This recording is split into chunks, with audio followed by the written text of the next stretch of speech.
Hey there, my name's Mick Hase. I'm the founder of 17X, a series of events that travels Australian cities to engage, educate and inspire the business community with the 17 Sustainable Development Goals.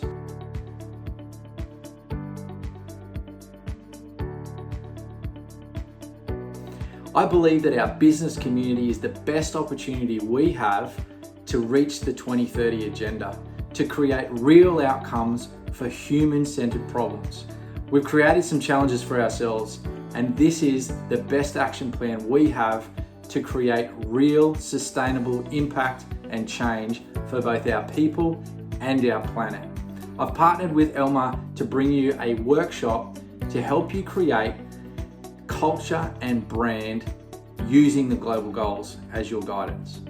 We'll be able to break down how to actually find the right ones for you, how to engage your team and create amazing culture within your business, and how to engage and create community through your brand with your clients, with your community, and with the people that you're serving, using the global goals to create real sustainable change whilst also making amazing results in your business.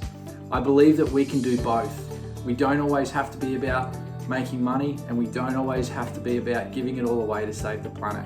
There is an opportunity here for us to create real businesses that are financially successful, but creating change and impact at the same time. We can do it together, and the 2030 agenda is coming real soon. We as a business community are the real chance to make it happen. I look forward to seeing you in the workshop. Thanks for your time.